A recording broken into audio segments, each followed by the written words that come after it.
Bonjour à tous, bonjour supporters, supportrices, on est très heureux de vous retrouver pour ce nouveau Lance Foot, l'avant-match. Bienvenue dans l'univers Lance Foot, vous le savez, l'émission 100% sang et or, 100% Racing Club de Lens. Et vous le savez, ici c'est zéro langue de bois, tout ce qui devrait être dit sera dit.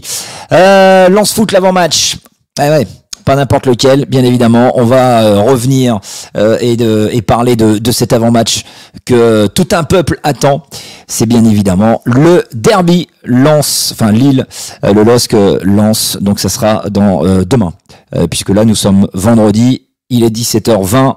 On vous le dit, on est en enregistrement aujourd'hui. Regardez, il y a même la pendule derrière Monsieur Sylvain Charlet. Donc on peut pas vous mentir en termes d'horaire. Il est 17h21.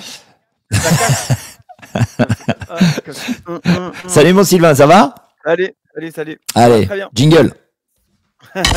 Fofana qui rentre dans la surface. Fofana, il va armer, il frappe. Poteau but.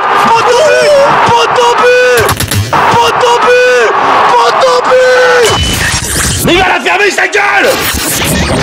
Alors, je tiens à préciser que la semaine prochaine, il y aura le nouveau jingle que tout le monde attend avec beaucoup d'impatience. Le jingle version 2 de Monsieur Sylvain Charlet.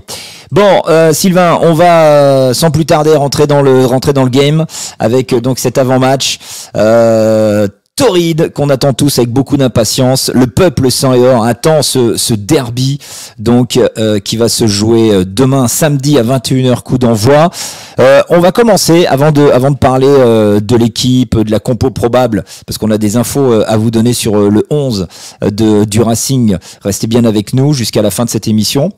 Mais avant, Sylvain, l'affaire qui a fait beaucoup couler d'encre ces derniers jours, c'est le derby durant lequel on peut craindre malheureusement encore des problèmes, puisque logiquement on attend plus de 1000 supporters lensois dans les tribunes. On parle même de la venue malheureusement de hooligans belges comme au match aller pour venir en découdre avec les Lensois. Petit rappel des faits, parce qu'on a voulu faire bouger les choses, les supporters, les sections ont voulu faire bouger les choses avec le préfet. Malheureusement, le préfet, il a répondu absent, quoi. Ouais, voilà, le préfet a décidé dès le départ de ne prendre aucun risque, selon lui, d'interdire le déplacement des supporters lensois. Et même je t'interromps. Je t'interromps, puisque nous avons un invité. Regardez. Monsieur Rémi Buzine. Jingle. Jingle. Je suis journaliste, monsieur. Je suis journaliste. Arrêtez. Arrêtez là. Vous me rendez ma casquette, monsieur. Vous me rendez ma casquette. Non mais sérieux quoi. Ça va mon Rémi? Ça va et vous les gars, comment ça va? Ça va très bien. On sait que t'es au taquet là avec les présidentielles, les machins et tout. Donc merci d'être avec nous pour cet avant-match, bien évidemment. Donc l'avant-match du derby. On était juste en train de démarrer.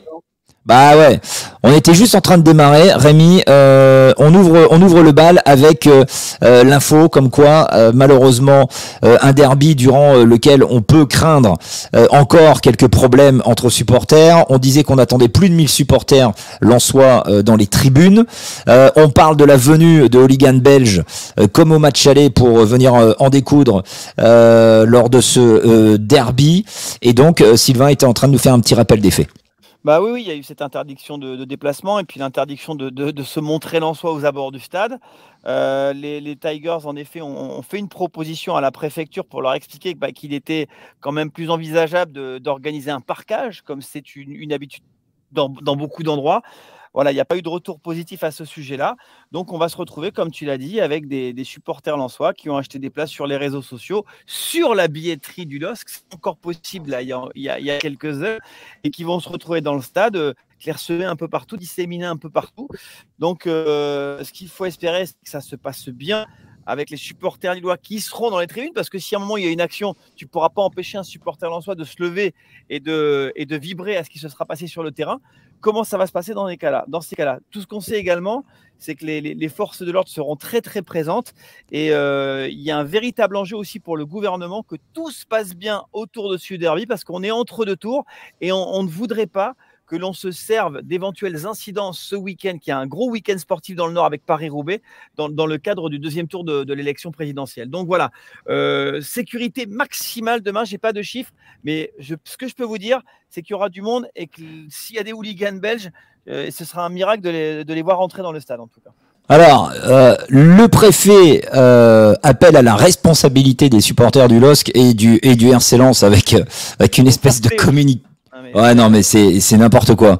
Quand on voit, par exemple, regarde, il disait, voilà, cette mesure doit permettre à tous les spectateurs d'accéder au stade pour encourager l'équipe de leur choix dans un esprit de fair play et de respect des joueurs. Cette rencontre reste donc accessible à toute personne qui ne manifeste pas ostensiblement sa qualité de supporter du RC Lens. C'est-à-dire que le mec, il est supporter lensois, alors ok, il va peut-être pas mettre un maillot, mais tu vois, en plus de ça, s'il y a un but, il faut surtout qu'il ne dise rien du tout. Oui. Le non-respect de ces mesures est punissable de 6 mois d'emprisonnement et d'une amende de 30 000 euros. Rémi, qu'est-ce que tu en penses de cette histoire-là avec le préfet? Ça fait des jours et des jours que certaines sections de supporters appellent justement à une espèce d'échange avec le préfet qui a répondu absent et puis qui nous sort un communiqué là. C'est déplorable, mais c'est habituel malheureusement. C'est-à-dire qu'il y a toujours un manque de dialogue avec les instances qui regardent pas forcément la réalité du terrain et qui restent très catégoriques en se disant bon bah il y a eu des débordements la prochaine fois et la dernière fois ce qu'on fait c'est qu'on bloque tout déplacement. La réalité c'est que il y a plus de risques en interdisant parce que ça fait que du coup les gens vont pouvoir y aller. On a vu plein de supporters justement lensois qui ont acheté leurs billets potentiellement dans des tribunes lilloises du coup. Et le risque, c'est qu'il y ait des micro-rixes ici et là dans le stade à cause de ces situations-là. Alors que le stade de Lille, il est quand même plutôt bien équipé en termes de parquage. Enfin, c'est quand même un stade qui est moderne, qui est fait justement pour que les supporters ne se rencontrent pas avant, après. Si tu prends toutes les dispositions qui sont habituelles pour les déplacements, c'est-à-dire de donner un point de rendez-vous à 30-40 km du stade, qu'il y ait une escorte policière, que les supporters ne se croisent pas, etc. Il y a des protections dans le stade, ça doit le faire. Là, c'est vraiment une position un peu de posture, un peu de sanction aussi, je dirais, quelque part, de dire bon bah vous avez foutu le bordel la fois dernière, cette fois-ci vous pourrez pas venir. C'est pas comme ça que ça marche. Et puis on connaît aussi, je veux dire, les groupes de supporters sont quand même des gens passionnés et pour que tout fonctionne bien, c'est le dialogue qui permet les choses. C'est pas en interdisant que ça va calmer une colère ou que ça va calmer les choses. Donc là, oui, il y a un risque en fait qui est important, c'est le risque d'avoir des troubles autour du stade, d'avoir des bagarres dans le stade. Si imaginons par bonheur il y a un but pour Lens et les supporters de Lens viennent à se lever, le supporter à côté de toi c'est un supporter lillois, comment ça se passe? Donc ça c'est des choses qui sont regrettables, mais après malheureusement c'est pas étonnant parce que c'est tout le temps comme ça. Bon après ce qui va falloir faire très très très attention, c'est aux abords du stade après le match ou même avant le match, parce qu'on sait très bien en plus, tu vois, avec les hooligans belges, s'ils viennent bel et bien, voilà, c'est pas pour aller manger des bonnes frites lilloises, hein, donc voilà, donc soyez très prudents, supporters lensois, si vous allez voir ce match, s'il vous plaît, soyez très très très très prudents. On va laisser ça de côté, on va parler du jeu, c'est ce qu'on aime, avec donc le Racing qui va chercher la passe de 3 cette saison, ça serait quand même extraordinaire les gars. Victoire au match aller donc 1-0. On va voir, tiens, regardez, on va revoir les actions et donc le but là du match aller, donc victoire 1-0 et puis ensuite on a gagné donc en Coupe de France, qualification au tir au but. Après avoir fait dans le temps réglementaire 2 buts partout. Donc 2 victoires, la passe de 3, ça serait exceptionnel, Sylvain. Après les Lillois te diront 1 victoire et 1 match nul. Ouais. C'est une qualification pour les Lillois. Non, mais après, ils jouent avec les mots et ils ont raison aussi. Mais la passe de 3, ce serait quelque chose d'exceptionnel pour les Lensois parce que pour moi, là, ils n'ont pas la pression. La pression, elle est sur Lille. C'est Lille qui doit absolument se qualifier pour une Coupe d'Europe. Oui, ce serait une année assez magique pour les Lensois s'ils venaient encore à faire un résultat ce samedi soir à Pierre-Mauroy. Rémi, tu le sens toi cette passe de 3 là, parce que le Racing a quand même, on est quand même dans une belle dynamique après la victoire face à Nice. Cette victoire arrive à point nommé juste avant le derby. C'est un match ouvert, hein, mine de rien. Hein. Je veux dire, au début de saison, c'est un champion de France sans titre, et puis de l'autre côté, une équipe qui entame sa 2e saison en Ligue 1, et on voit qu'au classement, il y a quasiment rien qui les sépare. Donc ça veut dire qu'il y a une équipe qui fait une saison plutôt moyenne et une autre qui fait une bonne saison.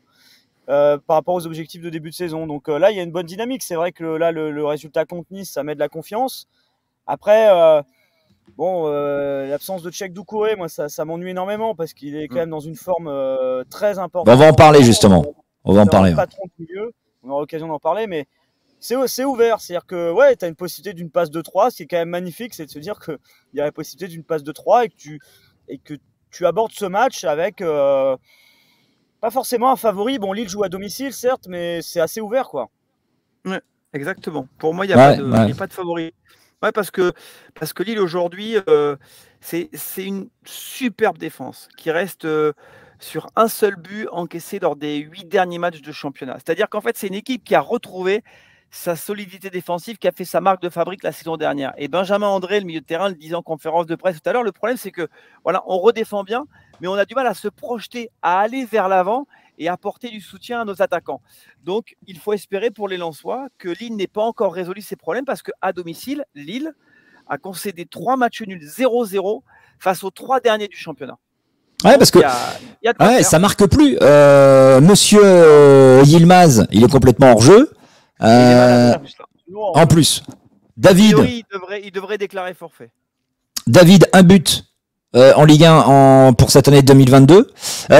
Qu'est-ce qu'il en est là? L'épisode Ben Arfa, il a été digéré ou pas Oui, ça sincèrement, ça jouera pas à l'avantage des Lensois parce que les Lillois étaient tous d'accord pour le sortir, le ATM.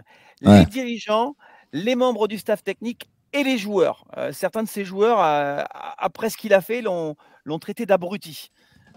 Sympa l'ambiance chez les Lillois. Non, mais je veux dire, ils l'ont tous traité d'abruti, donc ils sont tous ligués contre lui désormais. Ils ont sorti le verre qui pourrissait la pomme lilloise. Bon, Rémi, tu te posais la question. Eh bien, on va ouvrir le dossier Doucouré. Comment remplacer Cheick Doucouré, surtout qu'il est en forme, il marche sur l'eau. Ces derniers temps, quand on voit la prestation qu'il a fait face à Nice, on se dit mince, dommage qu'il soit pas là pour ce derby. Comment on le remplace? On a des infos.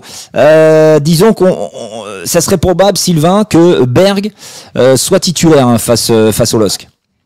Ce serait la tendance de jouer poste pour poste, un remplacement un peu en sentinelle devant la défense avec Berg. Après, l'option Cahuzac, forcément, elle vient de loin. Et il y avait l'option aussi de faire redescendre Sotoka dans un milieu à 3, comme ça avait été le cas face à Lyon. Mais ça n'arrivera pas a priori. Donc la tendance, voilà, c'est de faire confiance à Patrick Berg, lui montrer qu'on n'a pas recruté plus de 4 millions d'euros pour rien. Il a joué un seul match titulaire, c'était face à Lorient, défaite 2-0. Ce qu'il faut espérer pour lui, c'est qu'il a trouvé ses repères. Et voilà, c'est à lui de démontrer qu'on va pouvoir compter sur lui dès maintenant et lors des prochains mois. Est-ce que c'est une bonne réponse à ta question, Rémi? Comment remplacer Doucouré par Berg, donc?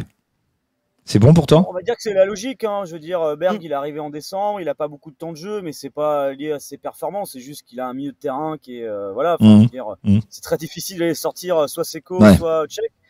Donc quand il y en a l'un ou l'autre qui est suspendu ou blessé, c'est assez naturel que ce soit lui qui joue.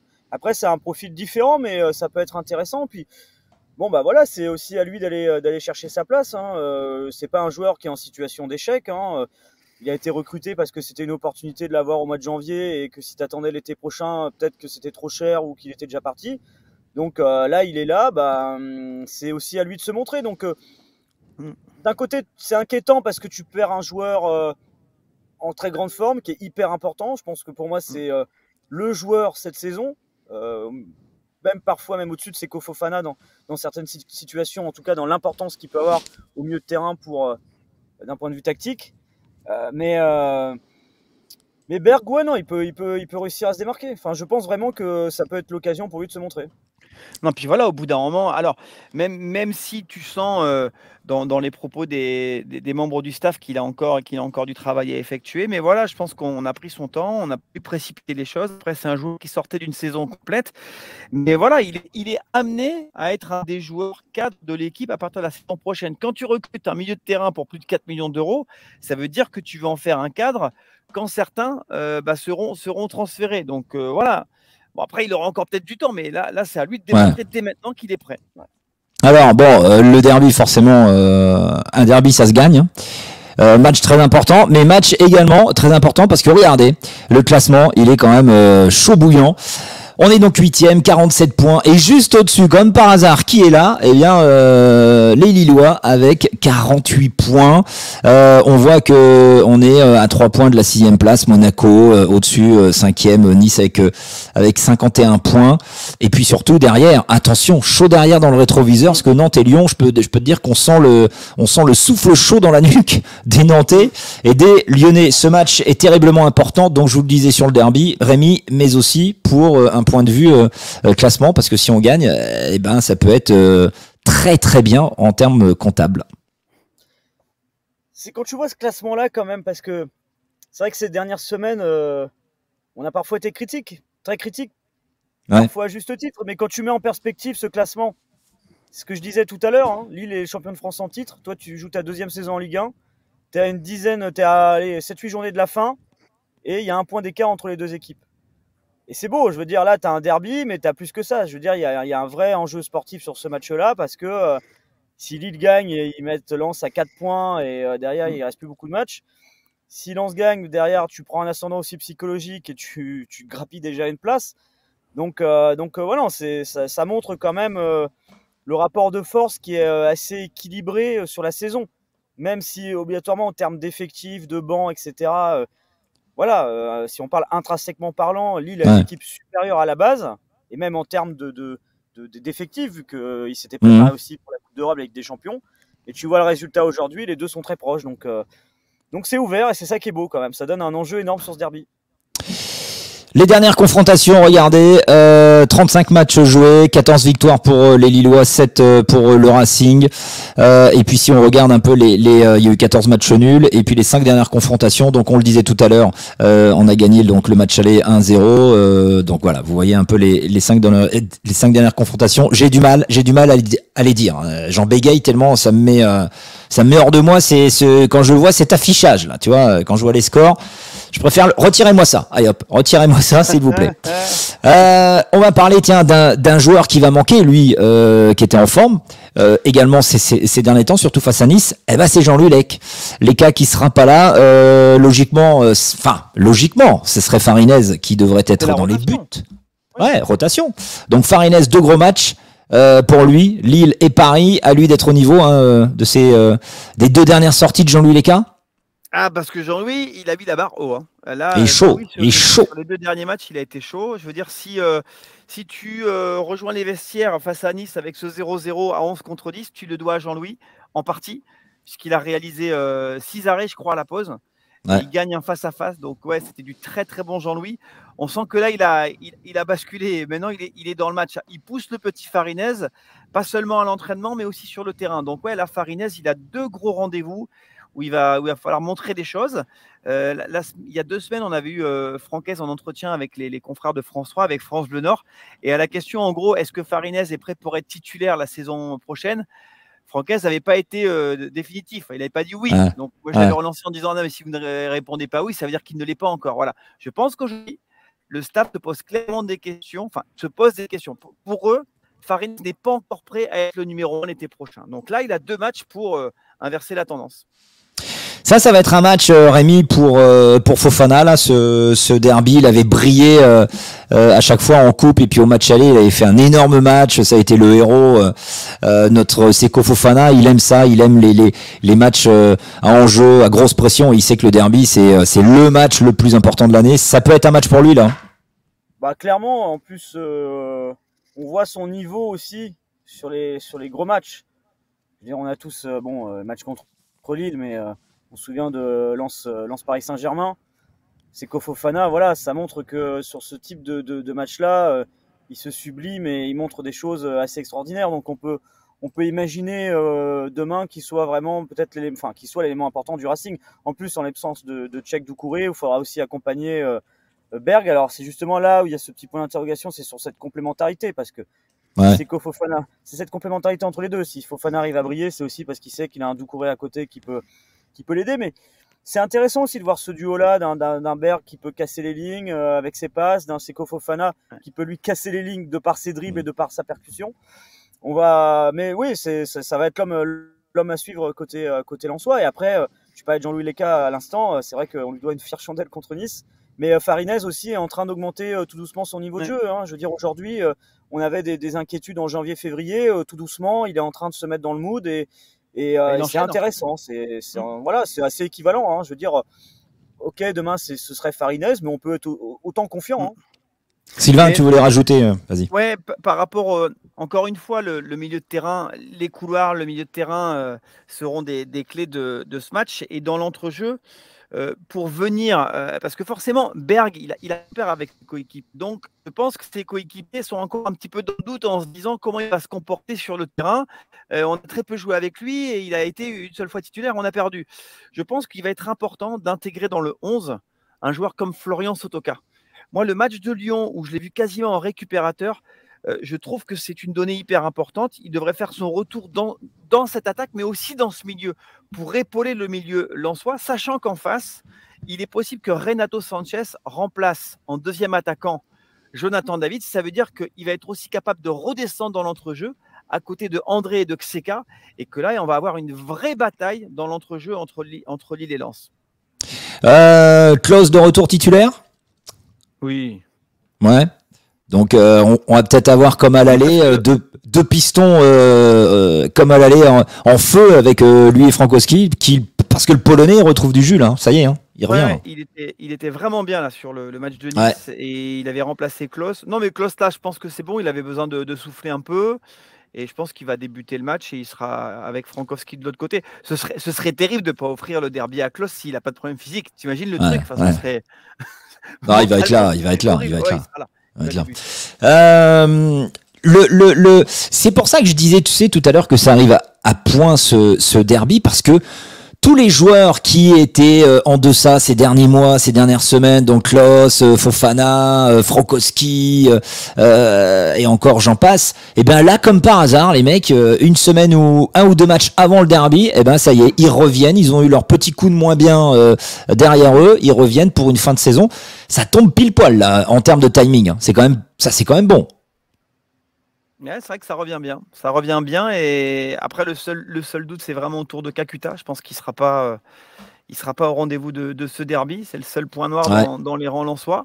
Mais ouais, c'est vrai que t'as Kalimundo qui a retrouvé le chemin défilé. Défensivement, le match à Nice, il a fait du bien à tous les défenseurs. Grady est là, Medina c'est mieux, Danso c'est intéressant, le petit Wu c'est intéressant aussi. Donc ouais, en effet, il y a une belle dynamique. Pour terminer, les amis, on avait les Red Tigers là qui appellent un rassemblement devant la Gaillette avant ce derby. Ah bah tiens, il était en train de regarder. Par contre, tu vas me faire le plaisir d'aller tu vas me faire le plaisir d'aller sur lensois.com pour lire tes infos sur le Racing, toi. Oh là là là là. Juste au moment où j'ai allumé. Salopard. Le gars est pas non. Non mais pas du tout quoi. Le site numéro 1 sur l'actu du RC Lens, il y va pas quoi. Donc regardez, donc samedi. Donc n'hésitez pas à aller à 11h30 donc devant la Gaillette pour accompagner le départ du bus qui, alors ça c'est sûr et certain, ça va être encore de la folie, ça va faire le tour, les vidéos sur les réseaux sociaux, ça va être le feu sur la route pour accompagner, pour donner donc un dernier signe d'encouragement avant l'affrontement, avant ce derby qu'on annonce tous chaud, bouillant, avec donc peut-être, on l'espère, la titularisation de Berg au milieu de terrain pour remplacer Tchèque Doucouré. Merci monsieur, on termine avec un petit pronostic bien évidemment. Rémi, pronostic, c'est parti. Je dirais allez, 2-1 pour Lens. 2-1 pour Lens. Ok. Un partout. Ah, qu'est-ce que c'est que ça? Ah là là. Oh non, qui est-ce qui met ça?